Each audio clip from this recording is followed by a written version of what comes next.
Hi, I'm Jonathan Hayfitz, and welcome to Law on Film, a podcast that explores the rich connections between law and film. Law is critical to many films.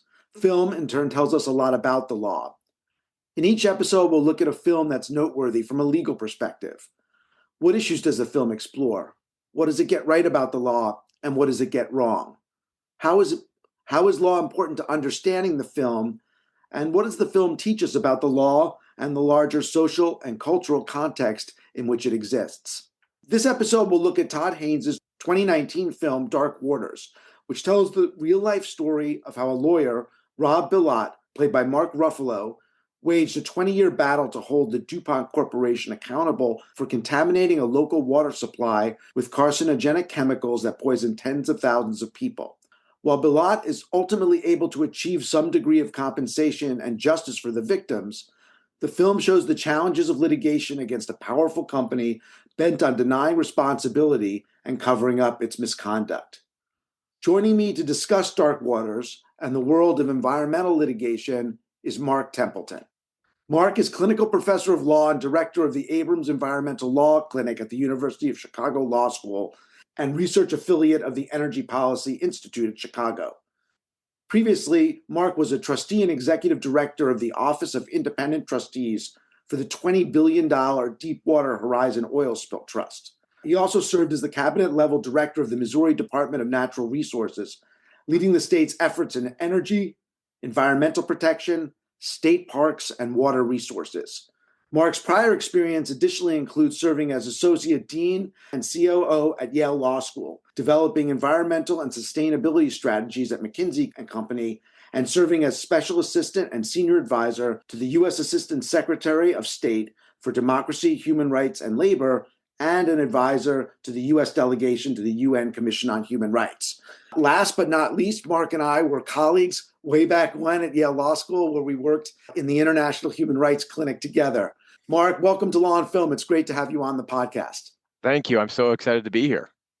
So the case begins with Rob Bilott's representation of Wilbur Tennant, a cattle farmer from Parkersburg, West Virginia, played by Bill Camp, who sees his animals getting sick and dying because of contamination in the water. Bilott's an environmental defense lawyer whose specialty is defending companies, including chemical companies like DuPont. At first, Bilott resists the offer to become Tennant's attorney. They call it a landfill. Dumps what it is. They told my brother and me no chemicals, just trash, but we ain't stupid. Made them videotapes myself. All the proof you need. They're poisoning the creek, killing my animals. I'm in the middle of a meeting. So I want a lawyer. Every damn one in Parkersburg too yellow to take my case. They're all scared shitless of DuPont. Well, I ain't scared of nobody. Okay, Kathleen is my paralegal. She's going to give you a directory of lawyers. That's why I call your grandma. What? My neighbor tells me, call Elma White. Her grandson's some fancy environment lawyer down in Cincinnati. Sir, I am a corporate defense attorney. So? I defend chemical companies. Well, now you can defend me. 30 seconds, Tom. I'm sorry, Mr. Tennant? I can offer you a referral, but I just don't see how I can be of any help to You you. can start by watching them tapes for one thing. I'm sorry. I wish you all the luck. Don't need your damn luck, boy. I need your help. Why does Bilott then decide to take Tennant's case? That's actually a great question because Bilott, I think you said, kind of works for a major, what we would call white shoe law firm, a leading law firm in Cincinnati, Ohio, that really focuses on defending corporate clients and helping corporate clients with transactions and does not represent individuals like the Tennants.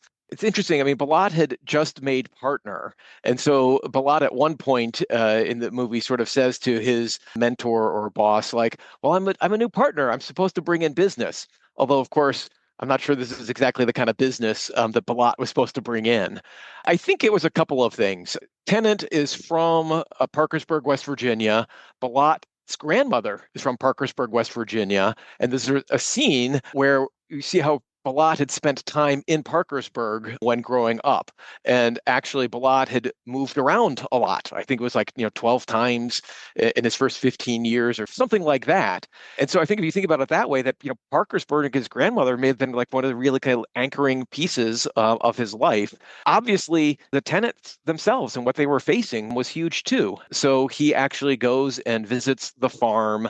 Tenant gives him a tour of the farm, shows him impacts, at that point, alleged impacts of the contamination.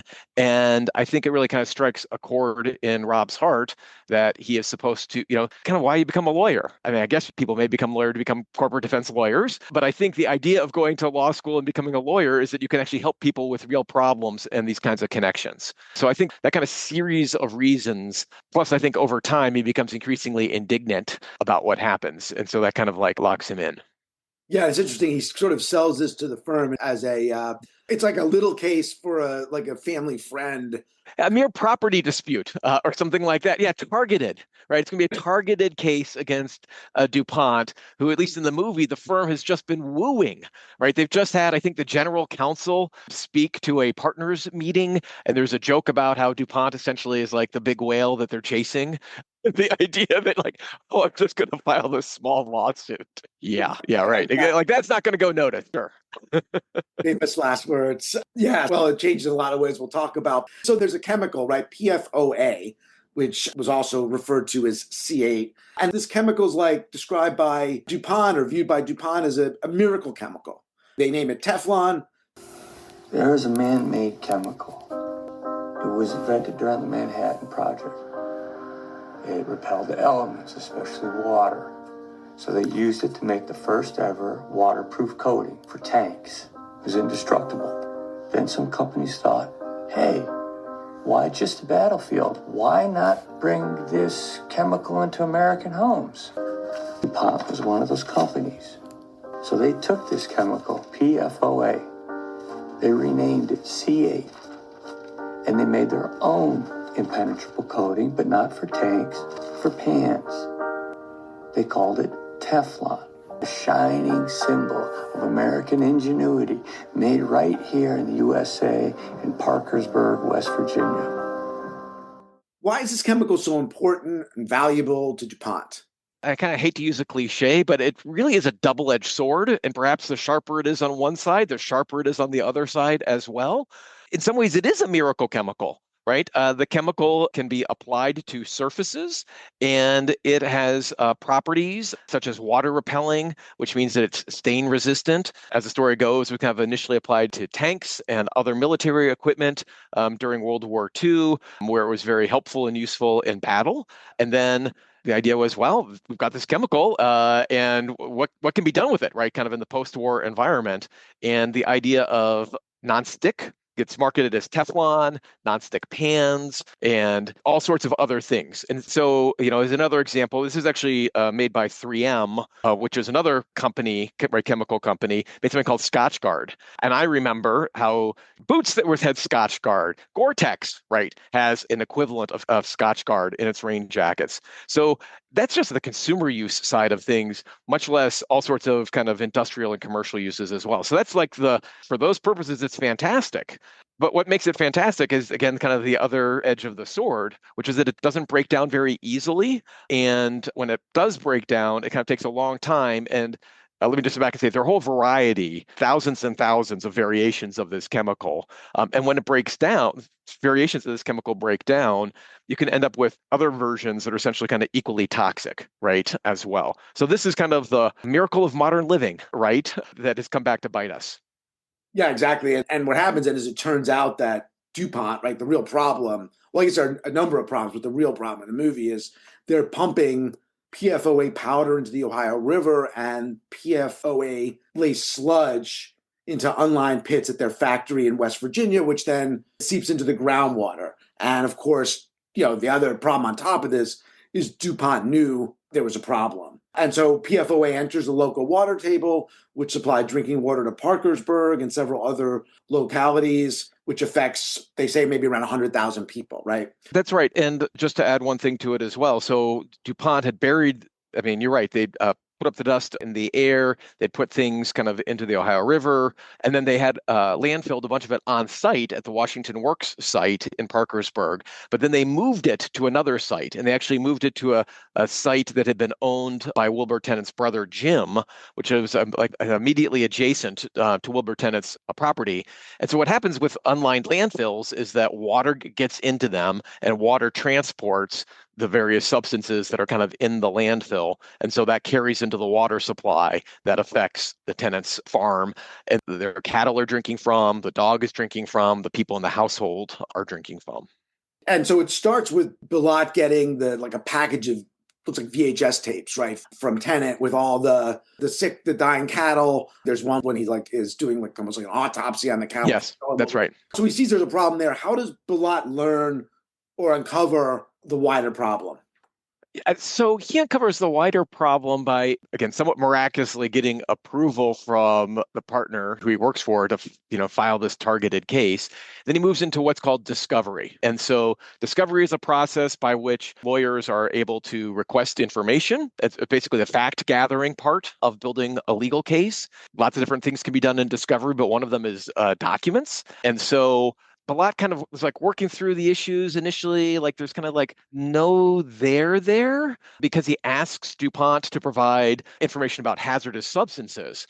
But C8 had not been declared hazardous by US EPA. So in a very lawyerly, narrow reading, at least according to the movie, DuPont did not hand over those documents. But Bilott then kind of has this realization, okay, right? Again, it's not regulated, so maybe they're not handing it over. So then he basically asks for every document. And DuPont gives him a lot of documents. I think the reality is that they actually didn't turn over every single document at that point in time. There's a longer term process, and Bilott, in a book he wrote, talks about how he had to get documents kind of later. But in the movie, it's very dramatic. He gets boxes and boxes of documents, and then he just starts digging through them and starting to organize them. And that's how he kind of follows the chain and builds a map of what happened. The larger map of the issues of C8, how DuPont knew, how they had provided C8 to workers at the factory, like in cigarettes, as part of a study. He learned that there were people women who'd worked on the line, who actually had birth defects in their children, et cetera, et cetera. And he sees all of these kind of official documents from DuPont about this. They have the picture of all the boxes being delivered, and then, they cut out the months and months and months of actually poring over them, and then you get to the discovery from the discovery, which is, an incredible amount of, and just time that he had to put in. And this leads his litigation and advocacy to expand, right? So as he gets more information about what's going on, his litigation and advocacy expand with the EPA and in the litigation. So how does he build on what he is learning? Yeah, so he represents Tennant, and so he needs to represent kind of his immediate client, and he ultimately reaches a settlement, right, that presumably works for his clients. But there's a scene in the movie where basically, as the settlement agreement is being inked, he's provided reams of information to EPA and others to kind of alert them to this particular problem. And so that's kind of, how he starts to get the information out about the substance. He also files a class action lawsuit, which is where he really ends up you reach out to everybody who's a potential class member as a part of that, obviously get a ton of publicity associated with that. And so that's kind of where it becomes uncorked and becomes kind of a much broader piece as well. And so this is also where we talked about the case, mere property disputes becomes an entirely different animal. And this creates some tensions within the law firm, the Taft law firm in Cincinnati, Ohio. You described it as the white shoe firm, which also has close ties to the Taft political dynasty in Ohio, co-founded by two sons of William Howard Taft, former president, and included the U.S. Senator Robert Taft. So we're talking about, a very white shoe firm, if you will, very establishment firm. An insider firm, right? I mean, you can't imagine anyone that comes out of power is close to power. It is about power, absolutely, and representing power in the interest of power. Exactly. And so there's a meeting, right, I think, partner meeting, where they are going to decide whether or not to take the class action, right? Whether that he can go forward, Bilott can go forward, and to get approval. And Bilott has to pitch it to the firm. His supervisor, the senior partner you mentioned before, his name's Tom Turp, played by Tim Robbins, is sort of kind of in the middle, right, to determine, what's going to happen. And there's some, real tension going on about whether or not to take the case. C8 bioaccumulates. It builds up inside of us. Some class members who aren't sick today will get sick tomorrow. We need a way to protect them into the future. Jesus, Tom, if you're even thinking about using medical monitoring. Hold on. Medical monitoring is a claim now permitted in West Virginia courts. Let's hear him out. It says if a company exposes a community to something that makes them sick, they must monitor the health of that community indefinitely. Everybody get that? You're creating liability for mere exposure. It's also unprecedented. Exactly. Which is why not 6 months ago we fought tooth and nail against it. And you lost. Our clients have the right to avail themselves of the law. Potential clients. Okay. I know you, Rob. I know your passion. You get a great settlement for your farmer. You should be proud of that. And perhaps as the newest partner at this table, I should be more circumspect. But what he's proposing here is nothing less than a shakedown of an iconic American company. We do not represent DuPont. No, you don't represent anyone. Is this what we have become? Plaintiffs, attorneys, ambulance chasers. I mean, why don't you just admit it? Rob, you want to flip. You want to take everything that you know about how chemical companies operate and turn it against DuPont like an informant. That's enough. Isn't that right? Okay. Isn't that right? Isn't that right? Yes. Okay, then I say we take a vote and determine whether or not we continue in the tradition that has distinguished this firm from everyone else in the industry. Okay, I'm running this meeting, okay? You got that? Has anyone even read the evidence this man has collected? The willful negligence, the corruption? Read it, and then tell me we should be sitting on our asses. That's the reason why Americans hate lawyers. It's the crap that fuels the Ralph Naders of the world. We should want to nail DuPont. All of us should. American business is better than this, gentlemen. And when it's not, we should hold them to it. That's how you build faith in the system. We're always arguing that companies are people. Well, these people have crossed the line. To hell with them! So what happens in this scene in the movie where there's this battle over whether or not to take the case and or the class action, and why do they ultimately decide to do it? It's a wonderful scene. It's kind of mind-blowing, I think you would say, for many of the partners, right? I mean, their bread is buttered by representing big corporations, whether it's chemical corporations or other corporations. They are in the work of defense, right? Not being a plaintiff's attorney. Their opinion is that plaintiff's attorneys are just ambulance chasers, that they are looking for maybe a quick win because plaintiff's attorneys get paid on contingency. They typically get paid roughly 30%. So the idea is, they're just, chasing after maybe something for their clients, but really more for their own pocketbook. So they're just very skeptical, right, of plaintiffs' attorneys. And there's this great moment where, part of the reason that Bilott brings this to the partnership at that time is because the local water system had sent a notice to people who drink water from the system saying, DuPont has told us there's a low level of the chemical in the system. DuPont has told us that it's safe. You don't need to worry. And Bilott realizes at some point that kind of starts the clock on a 1-year statute of limitations. Right? So they have this statute of limitations is, you can't sue after a particular period of time. I mean, there's socially beneficial reasons for a statute of limitations generally, so that things get settled and we move forward with our lives and all of those kinds of things. In this case, the company, at least according to the portrayal in the movie, was being very devious and underhanded and starting the clock. So one of the great pieces of the movie is where Bilott explains this to one of his partners, and his partner says, "Oh, that's great. We would have advised that." It's like, yeah, exactly. People get it. There's another great part where the actor William Jackson Harper, I don't remember the name of the character in this particular, or the person in this particular movie, but I think of him as Chidi from The Good Place. And he's just become partner.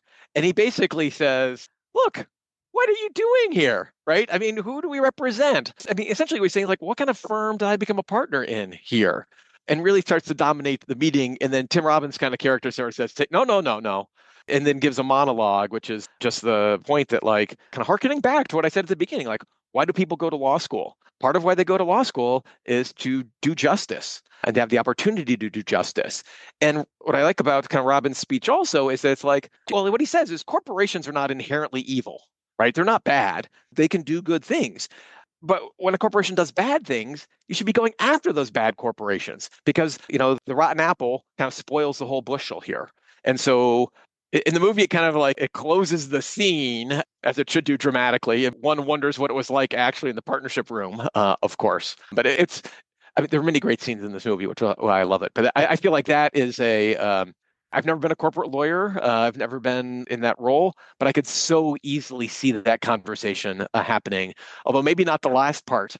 But Tim Robbins' character's like, we got to do what's right here.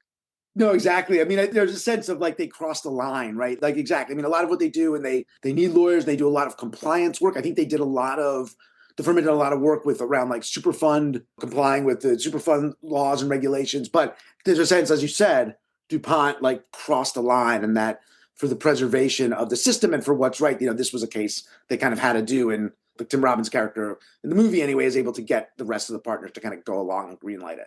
Yeah, I think that's right. And, there is environmental lawyers who represent clients like this can provide very valuable functions, which is, working with the company to come into compliance, negotiating with regulators about what is an appropriate compliance approach, compliance schedule.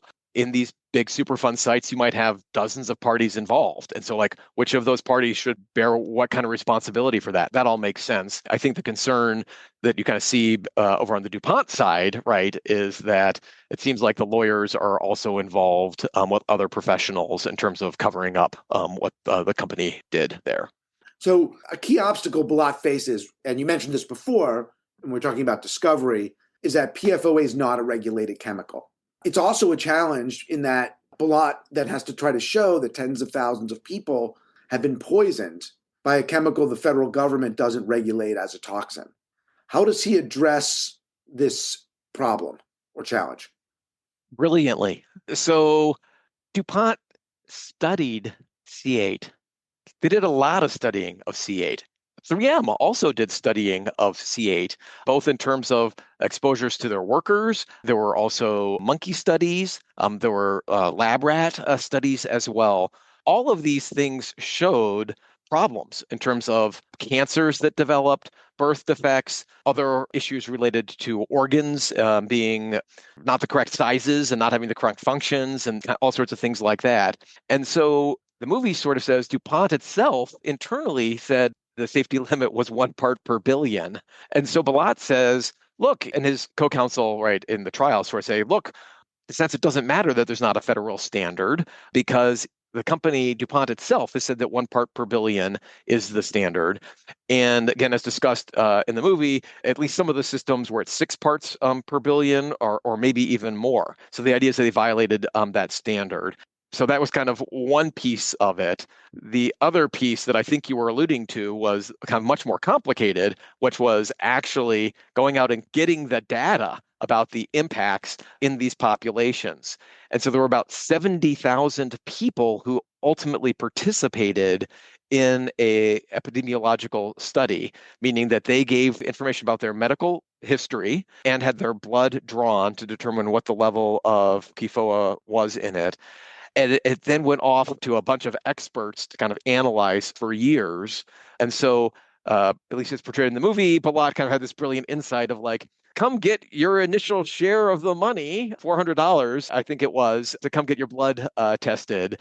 And so, of course, there's this very dramatic scene in the movie where he's like driving up and his, brow is furrowed and, is anybody going to be there or not? And then he has to park blocks and blocks away or some blocks away because they're just tens and thousands of people who are there. So that's basically kind of the 2-part piece of it was, again, using DuPont's own kind of safety internal standard and then kind of gathering the evidence about the population itself. And the second one, the medical monitoring, seems like it's a key development in the case, right? It was initially, I think, looks like there was some kind of initial settlement which had a much lower payout, but they add this medical monitoring piece to see what happens and discover this information. Yeah, and I guess to speak about this and maybe a little bit more clearer legal terms, what this did was allowed for answering the question of what's called general causation. So there's general causation and specific causation in these kinds of toxic tort cases. So general causation is, does the substance cause a harm, or the harm that you think it's going to cause? And that can be broken down further. Does it cause, does any amount cause the harm? Could it cause the harm? Does any amount cause the harm? What kind of harm gets caused at what kind of amounts, et cetera, et cetera. And so that is kind of the general causation piece. Later, when people are kind of seeking their own vindication in terms of individual trials, which ultimately lead to a settlement in this case, you get this specific causation. So Mark Templeton was exposed to PFOA at this level. We know that being exposed at that level for this number of years can create these kinds of problems, cancers. Mark Templeton got that kind of cancer. Well, then you get into kind of the specific causation. Was Mark Templeton a smoker? Was Mark Templeton overweight? Was Mark Templeton exposed to other kinds of toxic substances? So again, this is critical for the general causation piece, which allows for a lot of these other claims to kind of be brought down the road.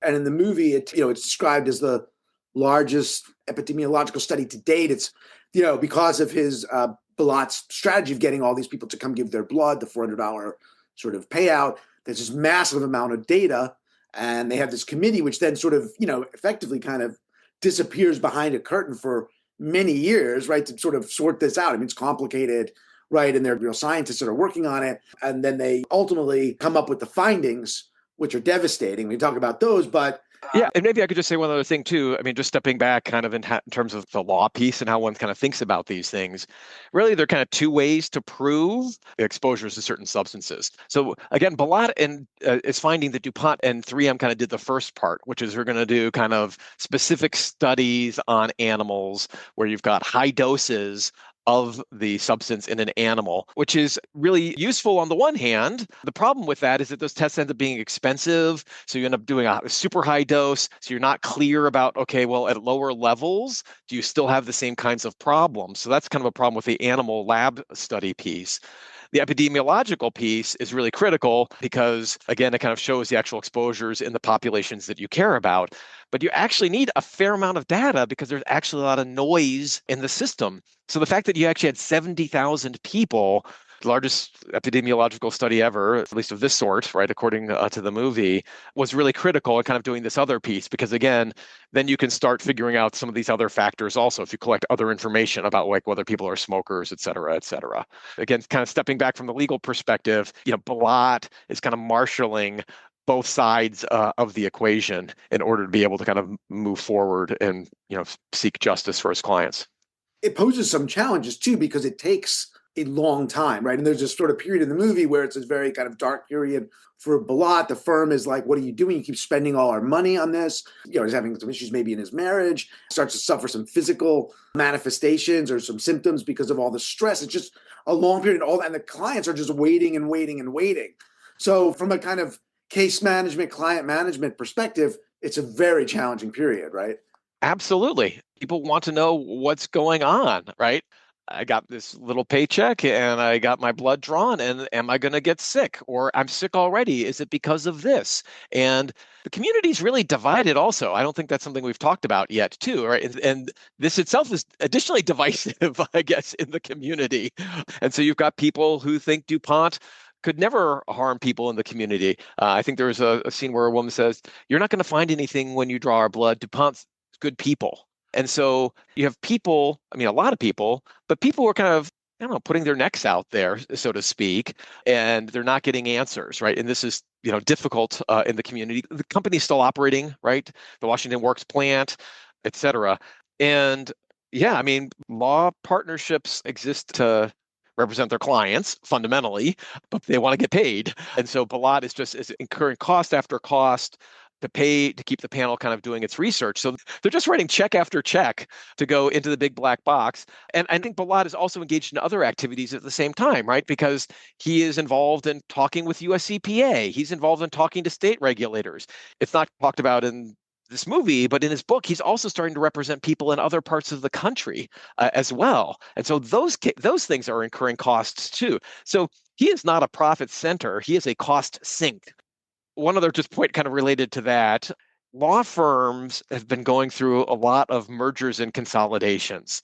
So I think kind of traditionally in markets like Cincinnati or St. Louis, where I'm from, you might have 3, 4, 5 kind of white shoe law firms, and then kind of another tier down, and then then goes kind of gets smaller after that. In the past couple of decades, we've seen a lot of mergers of law firms. Part of that is about cost savings and about making sure that partners are profit maximizing. And again, Bilott is not that. And so again, he just has a lot of pressure from his clients, from his partners, pressures at home, all of those things. And I'm glad also you mentioned about the local dynamics. You touched on that about how it was viewed within the community. I mean, DuPont is major employer, right? So people are concerned about jobs related to the company. And it also has tremendous kind of political clout. And there's a scene where, DuPont seems to be exercising its influence over the state regulators in West Virginia. So how does that kind of play out in terms of DuPont's clout with the state, and as well as the community? Sure. I mean, in terms of the state, the way it plays out is there's a scene where there's kind of a motion to dismiss the class action lawsuit. And again, Bilott and his partners, co-counsel, kind of come in and give a presentation about how, what this case is about, and say, well, DuPont has its own, safety standard here. There is no federal standard. Reject DuPont's motion to dismiss. And DuPont says, well, actually, the state of West Virginia has its own new standard now for the amount of PFAS allowed to be in water. So it's one of these like very dramatic moments. I don't think that's how actually would have played out in real life. I think that you don't get a surprise quite like that in the courtroom. But they put on a person who is working for I believe the West Virginia Environmental Department and is involved in their PFAS task force, who says that the task force is recommending a new level of 150 parts per billion. So there's, gasps in the courtroom or kind of something like that. And Bilott's co-counsel, who's a very charismatic trial lawyer type, makes a joke basically about how she's, if she's not working for DuPont, she's going to be in 6 months or something like that. So yeah, right. And the DuPont is a stakeholder, right, who was included. So I'd say in real life, it's complicated. I oversaw the State Environmental Agency in Missouri, part of my portfolio for Governor Jay Nixon. It's true. Environmental agencies often want people to reach consensus for a variety of reasons, not the least of which it's easier if everybody reaches consensus. You don't have lawsuits and things like that. And so, yeah, in a sense, it would make sense that the state would have a task force to look at these various issues. It makes sense that the regulated community, which is the term of art, meaning DuPont, would participate in that. But, it is pretty fishy, to say the least. The task force comes up with a recommendation that's 150 times what DuPont's internal standards were. So again, that's exactly, and that's just how this works, right? There are just a lot of relationships between the regulators and the regulated community, the politicians who oversee the regulators, the politicians and the legislatures that fund the environmental agencies. So yeah, the regulated community always has a seat at the table. In this particular case, it seems fishy to say the least. And so the key dramatic movement in some sense comes after it looks like Bilott has kind of hit or close to kind of rock bottom. All the stresses that you talked about are weighing on him. He's sort of in his office one day and he gets a phone call from, I guess, the head of the medical monitoring panel being like, we've reached our conclusions, and they're pretty devastating, right? So what does the panel find? The panel kind of goes through a litany of the different things that are caused by PFAS in terms of cancers and other conditions. I am not kidding you when I say I'm getting chills. Or like as we are talking about this, once again, it is such a dramatic scene in the movie where, it really is rock bottom. And he's right. He is right. And he talks about how he was kind of screaming into the wind for a long time. And finally, he is being validated for all of this. This kind of proves, as much as one can prove through epidemiological science, that all of these things were kind of caused by it. And so it opens up the possibility of all of these kind of individual lawsuits and then maybe a settlement down the road. There's this scene where he's like going and finally celebrating with his family. And then he finds out DuPont is reneging on some of its commitments regarding this. I mean, the movie doesn't kind of get into the details. I think what's important is the idea that it was thought that as these kind of things progressed, that DuPont was not going to challenge them, but then DuPont did kind of challenge them. And so, from the depths of despair, he's working his way out, and then his his knees are cut out from under him again. And so in the movie, basically, DuPont kind of reneges right after the findings. They have like one more trick up their sleeve, so to speak. And they basically, rather than, I guess, reach a global settlement, they're going to make each litigant in the clout go forward to prove their own, I guess, damages, right? Yes, that's correct. And so it ends where Bilott goes to court and starts winning these judgments of, I think several $1 million for the first few plaintiffs. And I think at the end of the movie, there's a placard which says, he's won this and there's X thousand more cases to go. Now, what ultimately happens, right, is DuPont then agrees to settle the whole class action for, I think, $670 million. Is that right? Yeah, that's correct. So what happens, or happened here and happens, let's say, often in these kinds of circumstances, is that you've got a number of different plaintiffs who have been exposed to a particular substance or had something's happened to them. And so you have this kind of series of individual trials. And the first ones are called Bellwether trials.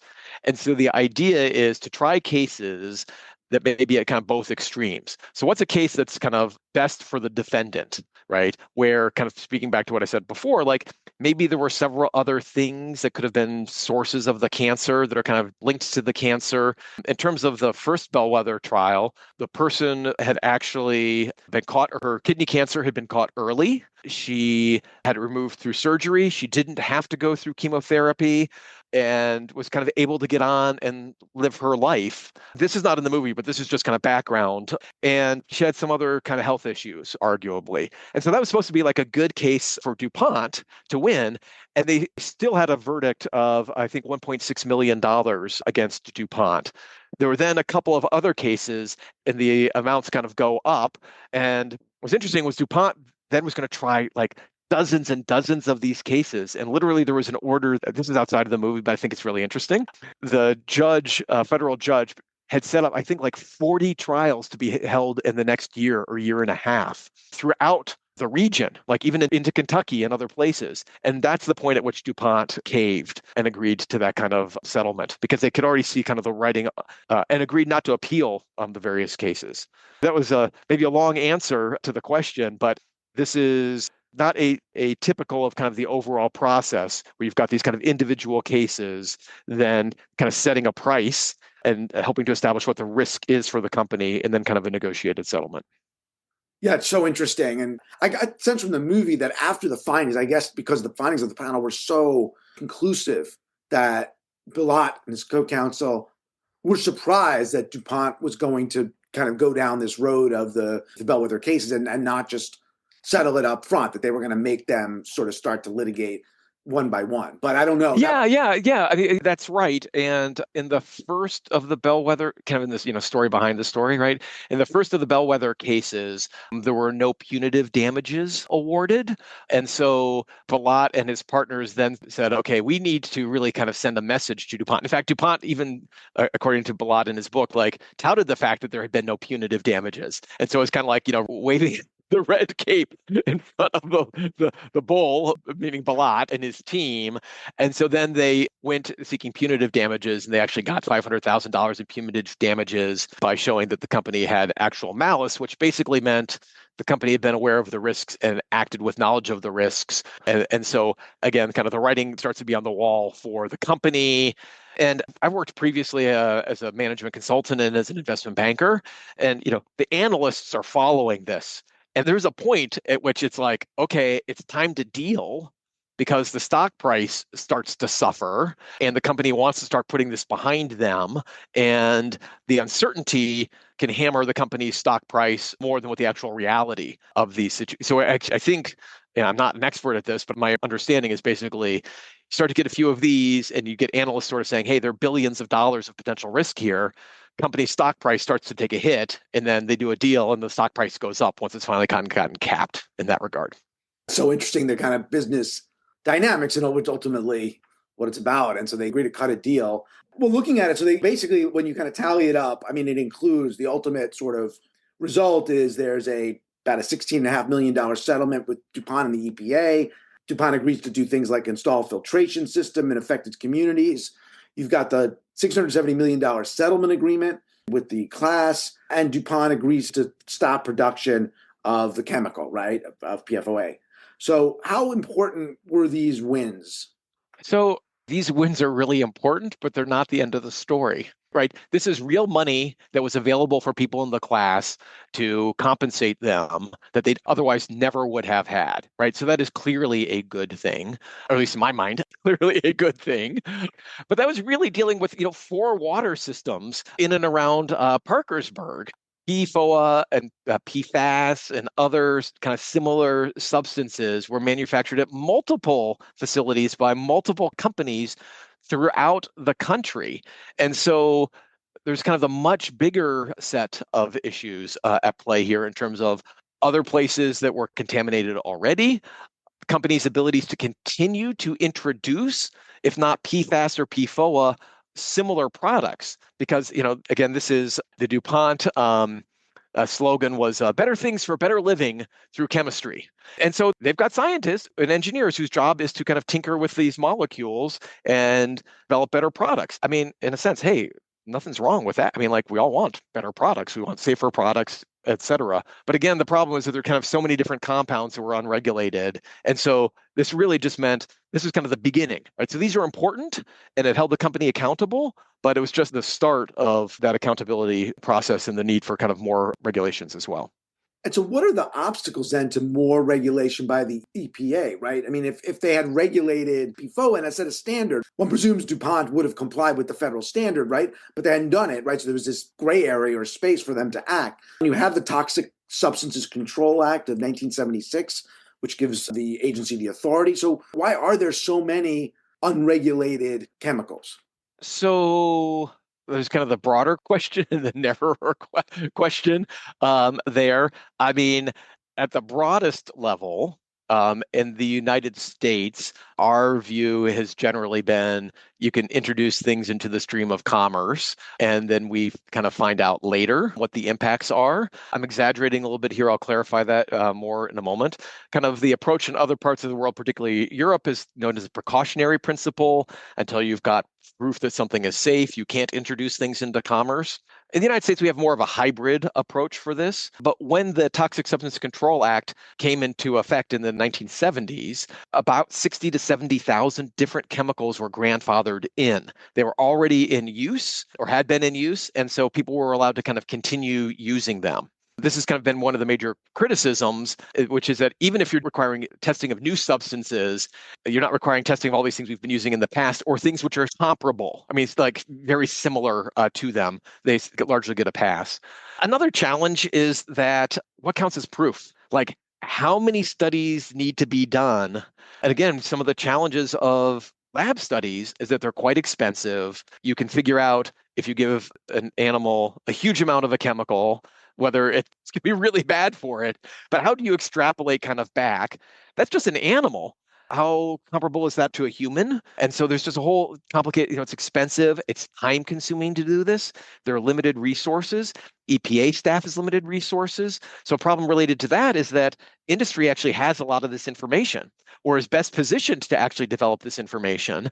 And I mean, the movie doesn't really get into this, but one of the things I talk about when I teach toxics and toxic torts as a class are, like, does this create disincentives for the companies to actually invest in figuring out what's harmful or not, right? Because Bilott killed DuPont based on all of its internal information that its scientists developed. And thank goodness they did develop that information. But now with this kind of like, the more you know as a company, the more you got to share that information. Again, it creates kind of disincentives at the margin, I guess you'd say. So those are actually some of the bigger problems. I mean, some of the, I guess you'd say, kind of narrower problems are what level is safe? And, you could see me, I'm, using air quotes around safe, right?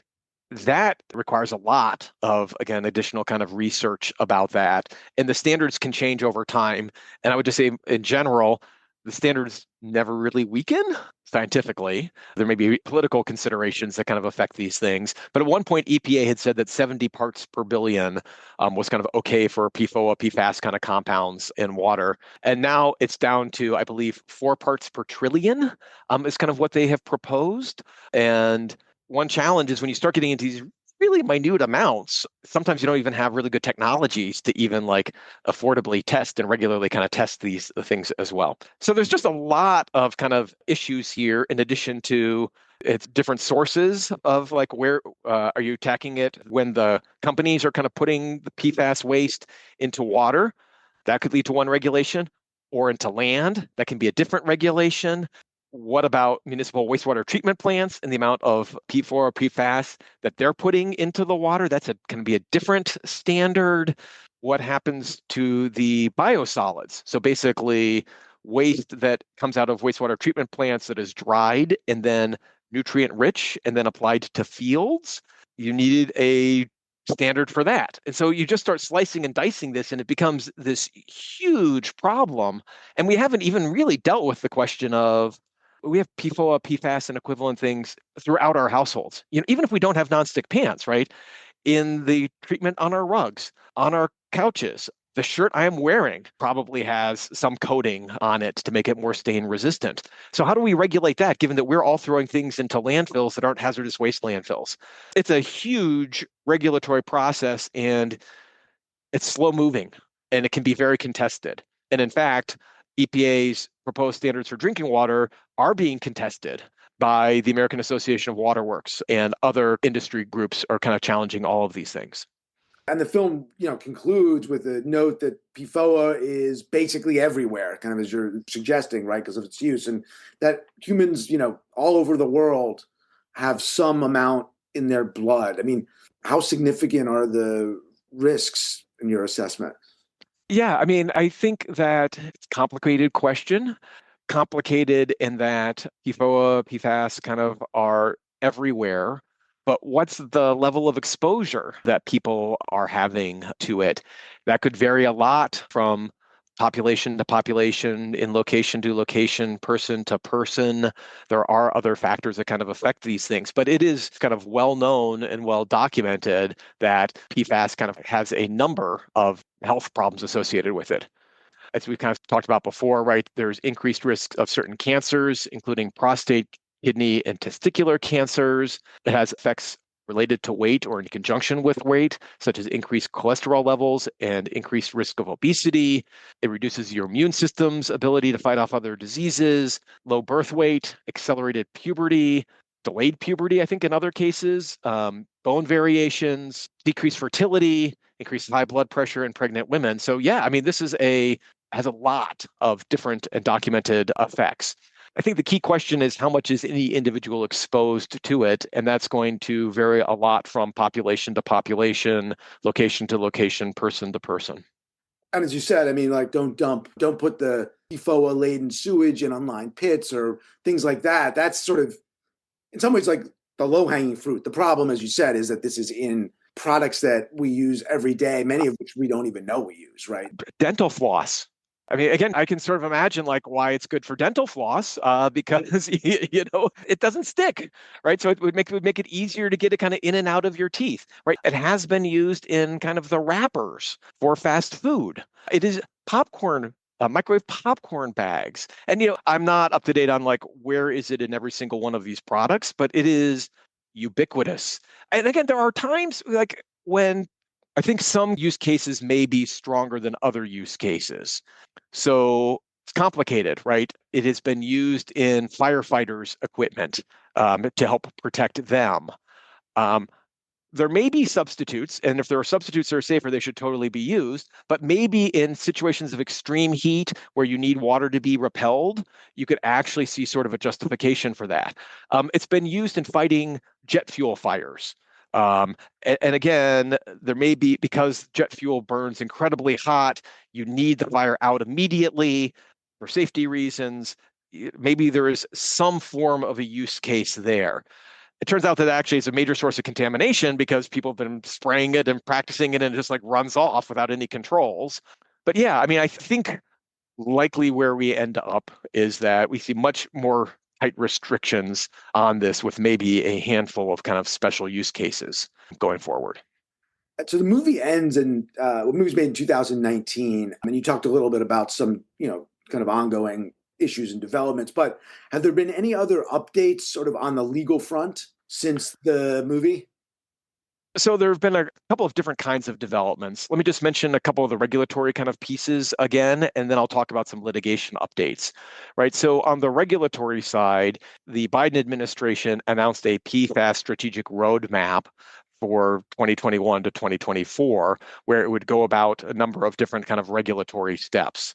One of those steps included setting standards for drinking water, which I talked about previously. They also set a standard related to cleanups under the Superfund law, which is really important because it may lead to identifying some new sites as being eligible for the Superfund program, which is a source of money that EPA can tap to clean up sites and then seek reimbursement from the companies that actually contaminated it, or just get the companies to actually kind of clean it up to those levels. So there may be some new sites, there may be sites that were thought to be cleaned up that actually have those kinds of problems. And so it's another way of getting kind of the polluters to pay for the problems that they have created through PFAS, PFOA. That's kind of a couple of many of the different kind of regulatory actions that the Biden administration took. On the litigation side, there are still thousands of cases that are out there consolidated into multi-district litigation. Interestingly, over the summer, the DuPont ended up settling for $1 billion, putting aside $1 billion to help municipal drinking water systems install kind of necessary technologies to filter PFAS, PFOA kind of products out. And 3M settled for $10.3 billion. I'm sorry, that was in 2023, not 2024. Estimates, though, are that's still not enough money to actually upgrade these systems. Brunswick County, North Carolina, which is near the Cape Fear watershed, which is kind of highly contaminated. That's kind of Camp Lejeune kind of area. They spent $100 million to upgrade their water system, still costing them $3 million a year. Another city in South Carolina estimated their cost at $100 to $120 million.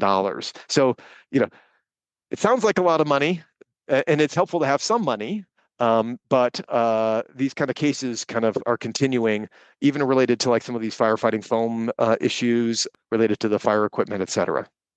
Well, Mark, I have to ask you, now that we're in a new administration, the Trump 2.0 administration, do you have a sense of how the stakes are changing or how this may be different in terms of these issues?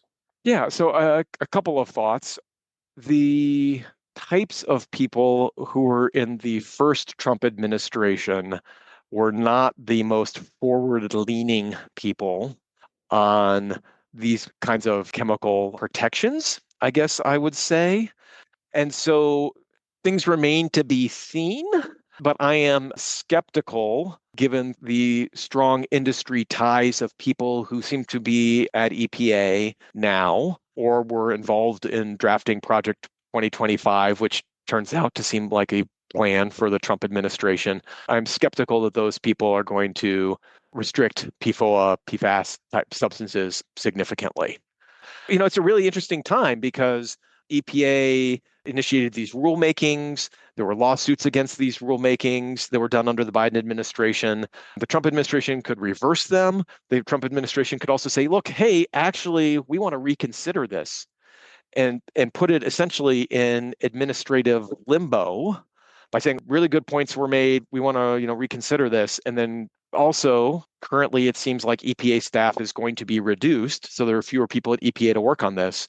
And it seems that there are being reductions at the Department of Justice's Natural Resources Division, which gives them fewer tools to enforce the law. So I think that, I guess, bottom line is we're probably not going to see a lot done proactively to restrict PFAS and PFOA, but you never know. I mean, truly, you do never know these things. Under the Trump administration, one, they actually put a lot of emphasis into trying to get sites cleaned up under the Superfund program, and it is true, sites have been taking a long, long time to kind of get cleaned up. And so there were actually some sites in some environmental justice communities that real progress was kind of made under the Trump administration because development and redevelopment was a priority for them. So I don't, some of this remains to be seen. The other key point I was going to make is that there's still state action. So dozens of states have taken action. It can vary from requiring studies to task forces to just gathering data. EPA was gathering a bunch of data as well. To bans on particular use in particular products. Like New York has a ban that just came in on the use of PFAS, PFOA in apparel. So, yeah, I mean, in the lack of federal action, I think state action is really important. I'd also say that's not really perfect either, because we do live in a single economy in the United States, and goods travel, and water travels downstream, and strong national standards are what's really appropriate here. But kind of in the absence of that, it's good that the states are doing what they're doing, generally speaking. So at one point in the movie, Wilbur Tennant complains the system is rigged. So does Tennant get it right, or does the film suggest the system can be made to work? And are there any other takeaways in the film in the continued struggle against environmental pollution? I think the system generally does not have to be rigged, but it certainly can be rigged by people who want to manipulate the system for, I'll say, their advantage. We talk about how corporations are people. It's kind of a bit of a joke now, and legally they have, personhood. Corporations are not really people. People work at corporations. People are in charge of corporations, CEOs, boards of directors, chief scientists, etc. And I think, like a lot of things in life, we depend upon the general goodwill and reciprocity of people in terms of how we engage with them. And, there's a lot of trust in the world. And in circumstances like this, it's very hard to verify the truth of these things. And so I think that there's a lot of money sloshing around here. And I think that was, I'm not inside the head of the people at DuPont, but I imagine, felt like they were under a lot of pressure to deliver profit to shareholders, to continue to deliver that profit. And I think that once a cover-up starts, it's hard to stop the cover-up. And yeah, I guess I don't necessarily believe that the overall system is rigged. I do think that the system depends upon a social compact. I think the regulatory system is slow moving for good reasons at times, because you want to have good information. You want everybody to be consulted, right? We believe, I think, in participation and governance and all of those kinds of things. But, delay also creates all sorts of problems as well. So I guess I am not willing to throw the whole system out per se. But this goes kind of back to the point of the movie, which is that we need people to stand up. And Wilbur Tennant stood up, but Rob Bilott also stood up. And frankly, the person, at least that's portrayed in the movie, his boss stood up, right? There were a lot of times when people could have backed down or said no. And very lonely, very challenging. I don't think we want to rely entirely upon lawyers solving these problems, because these cases are very hard to prove and cost a lot of money. That's why we need regulators. But at times when regulators are slow moving or asleep at the switch, shall we say, that's when we need to have these kind of toxic tort suits or other kinds of citizen suits under the environmental laws. And I think, as you said, the people, Wilbur Tennant, the other people who stood up and brought it to light, and Rob Bilott, who at a lot of, potential personal, professional cost, engaged in this 20-year-ish long struggle to bring this to light. So what's happened to Bilott sort of since the movie, and was the firm sort of more happy when the large settlement finally came through, because the movie cuts off before that? Yeah, it's interesting. People should 100% see the movie. I also recommend the book that Bilott wrote called Exposed: Poison Water, Corporate Greed, and One Lawyer's 20-Year Battle, because he tells some more of the kind of story behind the story of the movie. In that, he talks about how kind of after there was a New York Times piece in 2016, and a lot of people at his firm didn't even know kind of what he was doing because, again, a lot of these law firms have merged. Partnerships gets pretty big. Not everybody knows what everybody's doing.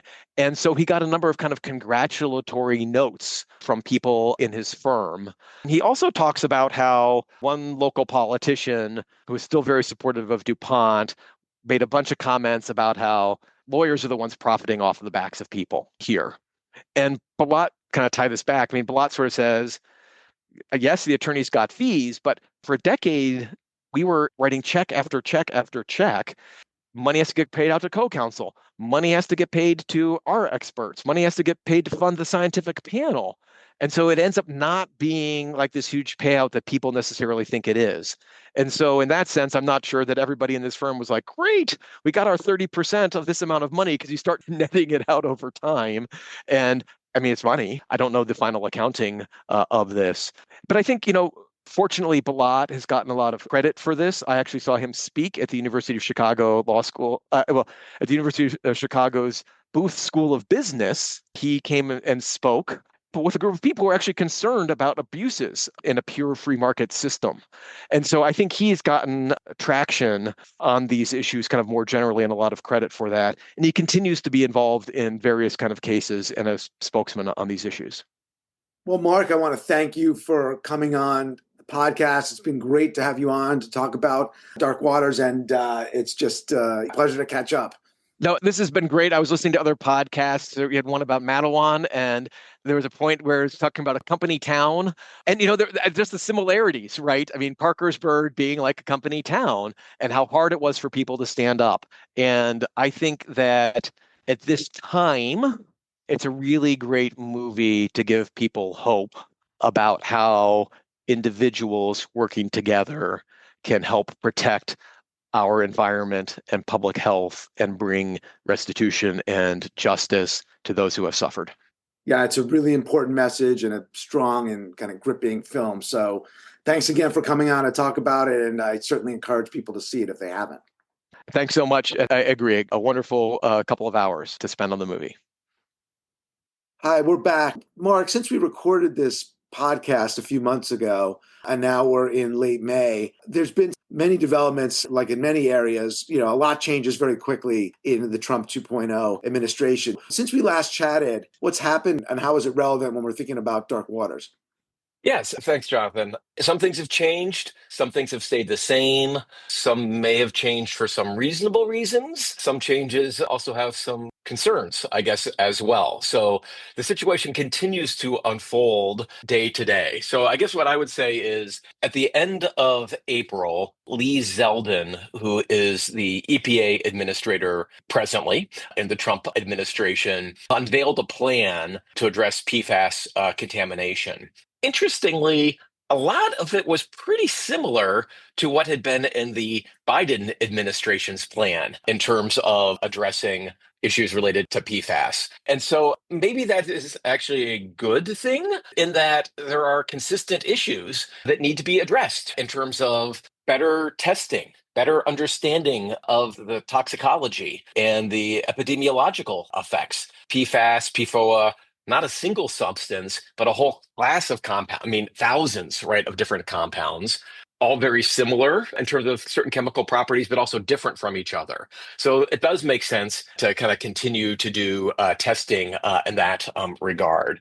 Another issue that I think in the plan that is kind of consistent, that maybe a change that might be a positive change, is that looking on the side in terms of like how we destroy PFAS once it's actually collected. Under the prior plan, that was something that was going to be kind of updated every 3 years. What are kind of like new technologies? And now the Trump administration is looking to update that kind of every year. I think that could be a good thing in that we now know more about PFAS and PFOA. We want to get it out of the systems. What are new emerging technologies? What's more kind of cost effective? Something that was interesting that the Trump administration did a couple of weeks later relates to the issue of drinking water, right, which was kind of so critical in the movie Dark Waters. They actually kept the same contamination level for PFOA and PFAS and drinking water, which I think was a good thing, right? That was kind of a well scientifically identified kind of level. But they extended by an additional couple of years the amount of time that drinking water systems have to kind of come into compliance with the law. Typically, it's 3 years. Biden administration gave them 5 years, which is the maximum under law. And now the Trump administration is saying they're going to give them another 2 years. Not clear that that's legal. Probably illegal. I think even people in the industry think that is not legal. There are, various realities of these situations of how hard it is to kind of like acquire the technology and install the technology and all of that. So I'm not close enough to that.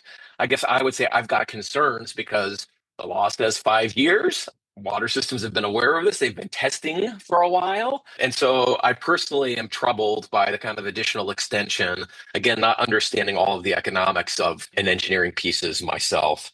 One other thing that they did was related to drinking water was that there were kind of 4 additional compounds that the Biden administration had regulated as well.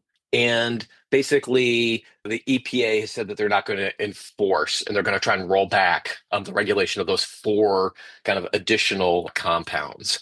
One of these things that's a little unclear on how this cuts, like a lot of this is a little unclear because there actually aren't that many systems that have tested that have those additional compounds. So we're like in the hundreds of systems for the PFOA and PFAS, kind of in the dozens of systems for these other chemicals. So a little bit unclear, like, does it make a big difference or not a big difference to not regulate them?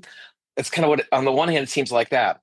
On the other hand, we might be seeing more and more issues related to those 4 additional chemicals. I know I'm getting into the weeds here, but I think to make the broader point, a lot of industries started to phase out PFOA and PFAS. They realized that there were issues. And they started coming up with replacement versions of PFOA, PFAS. So like you start with version 1.0, and then you realize that there are issues, and you start going with version 1.5 or 2.0 or things that they call like Gen X. And so we've seen a lot of historical contamination of the ones that were used the most early on. Now these like additional 4 are some of the newer versions. So there's a risk that we're going to see more and more contamination of these newer versions of the chemicals that are not going to be regulated by EPA. So it's an interesting time. I guess one other thing I might add, Jonathan, again, I apologize, I'm really getting into the weeds here, but I think it shows some of the complexity of this. There have been a number of news articles recently about this issue also. And the issue is kind of like, who are we going to hold responsible? When I say we, I mean society, EPA, states, kind of through the various laws. There's this idea of an entity which kind of has a secondary source, quote unquote, a secondary source. So a company may be using PFAS in its industrial process, and then it puts it into the wastewater, which then goes to a treatment plant, which is typically run by your local municipality or some governmental or quasi kind of governmental district.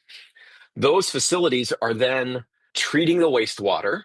What they often try to do is they try to take the kind of the biological solids and basically dry it out and then sell or give it to farmers as fertilizer because it's really nutrient rich. So what happens is the PFAS makes its way through the whole system. So the industrial entity will have some PFAS, they'll stick it in the pipe that goes to the wastewater treatment facility. The wastewater treatment facility, some of the PFAS will end up in what are called biosolids, which are going to be these really rich materials that then farmers put on their fields. And so the PFAS flows all the way. Are we as a society going to hold the farmers liable for the PFAS that they got from the wastewater treatment plant? Are we going to hold the wastewater treatment plant liable for the PFAS that it got from the industrial process? And the general rule in environmental law is kind of under the Resource Conservation and Recovery Act and under the Comprehensive Environmental Responsibility, Compensation and Liability Act, or CERCLA, is that you touch it, you own it, like in terms of liability. I might probably dating myself here, but when I was younger, I watched a movie called Son of Blob. And the idea was like, the blob is everywhere. If you get touched by the blob, you become part of the blob. I feel like I can use this because we're a movie podcast. Like, you can't escape it, right? That's kind of like what liability under CERCLA and RCRA are like, with some particular exceptions, because it was kind of too much at the beginning. Anyway, so there's this like real question of like the default is you've got it on your property. You are an owner of a contaminated site. You've got to pay for it. You can then go to court and make other people pay for it also, contribute to the cost of it. But, if they're all bankrupt, you've got the financial responsibility for kind of cleaning up for that. So there's this notion that, we as a society may think that that has gone too far. And there are some legislative efforts to try and carve some of that out. Really stepping back, one could be of mixed minds. Like, on the one hand, farmers paid for or got this stuff because they thought it was going to be good for their fields. They were told it was going to be good for the fields. Like, seems kind of unfair to hold them liable for that. The wastewater treatment plants are somewhere in between. They actually can impose a lot of requirements on the people upstream. They vary. Like in Chicago, obviously they're super sophisticated. New York, Los Angeles, right? They know what they're doing. Smaller places don't have the resources, right? So they're not up to speed. So again, you can have like a slightly different view about them on whether they should be responsible or not. On the other hand, you start doing carve outs in the fundamental environmental law, and it's like, I don't know, you put something on the table these days. I'm not sure you want to open up the patient to do the surgery because you might end up taking out more than should be taken out, right? Which has been the general reticence to opening up environmental laws, despite their failings since they were kind of passed in the 70s, 80s, and 90s. So it's a really interesting time. This is not stopping what's going on in the background. So there continue to be lawsuits, right? New Jersey has apparently just reached a settlement with 3M Corporation, somewhere in the range of $400 to $500 million, related to the 3M's responsibility for PFAS, PFOA, the broad class of contaminants in New Jersey. And that's in addition to some of the multi-state litigation that would also be bringing hundreds of millions of dollars to assist drinking water plants and things like that in New Jersey. So I guess my point being there continue to be state enforcement actions under either state law or kind of common law kind of claims as well. And so a lot of them, this multi-district litigation continues to proceed apace. States are still taking action. So like Maine has just passed or is in the process of passing a law which is going to regulate PFAS, PFOA in food. And I think it will be the first in the nation law that's going to require testing of food, and not just kind of the packaging pieces, but kind of like related to PFAS and PFOA. Maine is at the cutting edge. They continue to move forward. There was a petition that was filed to try to get the Food and Drug Administration to do more on PFAS and PFOA in terms of ways generally, right? The FDA kind of regulates food and cosmetics and things like that. So efforts to try to get the FDA to use its regulatory authority. And I think we are still in the beginning stages of this game, or maybe we're in the last part of the first part of the second quarter, where we know there's a big issue, bigger than I think everybody really appreciated at the time. I think is often the case when we start looking, we're like, wow, these contaminants are worse than we thought they were going to be. And they're just so pervasive. And so now we're in the, okay, how bad is it? Where are all of the places that it is, doing the mapping of that? And then who pays? Right? It's kind of the big question that we're sorting out through these different kind of pieces. What is EPA doing? That's going to require certain people to cover the cost or not cover the cost, et cetera. So the interesting and exciting time for folks. Yeah, all under an administration that's wildly unpredictable, and so yeah, I mean, I think that's true. I mean, I had one other thing too. I mean, I think this is a challenge for many people: is that the people in the Trump administration who are working on chemicals and other issues often come out of industry and so have industry perspectives on these points. That's not inherently bad, right? People who have got industry experience, understand technical details. They understand the economics. They understand the supply chains, right? There's benefits to having people with that kind of knowledge at the table. I think the issue is, if they're at the head of the table and setting the agenda and then determining who else gets to participate in these discussions and whose voices are heard the most and kind of what's done. I think that's where a lot of people who are concerned about public health and the environment get worried. Because, again, some of these things that might have some sense, you kind of wonder, like this extension for an additional couple of years for the drinking water systems to do more, is that's just to buy time for EPA to deregulate further or to change the standards further. So what's the rationale that's being given that might have some merit, although people could disagree? But what else might happen in the interim? I would also just say, there are these broader issues of what's going on with the regulatory state. How are the courts thinking about agencies' authority to promulgate regulations, to interpret the laws? This is not just an issue about PFAS, PFOA. It's not just an issue about EPA. So it's happening in this broader, not even deregulatory it's anti-regulatory context, right? So I think when I say what's the distinction, I think deregulatory would mean that you're trying to reduce the number of regulations or maybe reduce the burden of regulations. But I say anti-regulatory, I mean just like anti the administrative state and truly dismantling the system and not enforcing the rules that exist currently. The administration could still have perfectly fine rules on PFAS and PFOA on the books. But if they're not enforcing it, and if state attorney generals and state environmental agencies are not enforcing the law, then you're going to be in a situation where people in the blue states, because they're enforcing existing laws, and their legislatures may have additional laws, are going to have additional protections, but others are not going to have the same protections. I could go on and on. I mean, it does raise a larger question, as before we wrap up, about whether this kind of idea of this movie, like Dark Water, is the kind of whistleblower movie where you've got Rob Bilott, the lawyer, helps uncover this almost scandal or this cover-up. There's exposure through the media, there's action in the courts, and there's ultimately like a system that can kind of self-correct or correct to some extent. I mean, as you've elaborated on, there's still, these issues are complex, but there's a system in which you can kind of press back against and that will correct. But the larger question now in terms of the movements towards anti-regulation is whether there's going to be that kind of background for whistleblower activity. And, what would a Dark Waters 2 kind of movie look like when you're pushing back and there's no state, there's no court system, there's no industry that's going to self-correct? And I don't know that, that's I think that's right. I mean, I think maybe just to circle back to some of the themes at the very beginning, a couple months ago when we talked about this, right? There's the traditional common law approach, right, was tort law, which is ex post in the environmental space, complicated, right?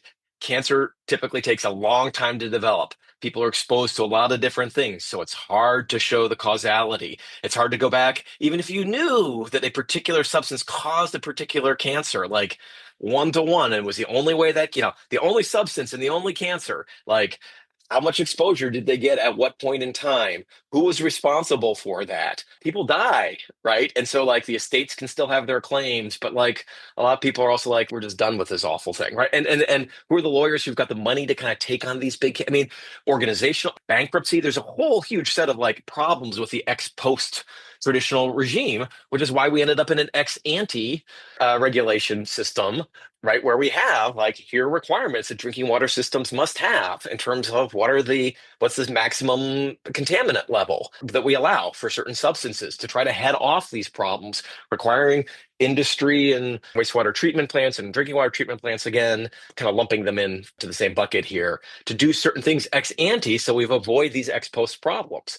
And I think with the chipping away of the ex ante, the ex post is going to be more important, but that hasn't solved any of the fundamental problems of ex post. So it just means that a number of people are going to fall through the cracks on this. At some level, it's a policy choice. It's a moral choice also. It's not how I would do it. I'm a believer in ex ante. I also believe that the ex ante stuff could be reformed. Right? I think there's a number of interesting discussions right now that I agree with and disagree with parts about. Are we regulating too much? Are we not regulating the right things? Or did we regulate the way we thought in the 1970s and the world has changed in 50 years? So sure, there's a bunch of stuff that could be changed. I just worry, again, it's the move to anti-regulatory with, I think, not enough people fully understanding the benefits of regulation, right? They have generally worked, I think. Again, they're trade-offs, cost-benefit trade-offs, but they've generally worked. But because they've worked, they've kind of been in the background. And so people don't realize kind of how they've benefited. And so we shall see. To be continued. To be continued. Jonathan, when there is a Dark Waters 2 or equivalent, I hope you will think about inviting me on again. This has been awesome. Thank you for letting me speak with your listeners. Yeah, thanks so much, Mark, for coming on and coming back on for the update. So absolutely, we'll meet again.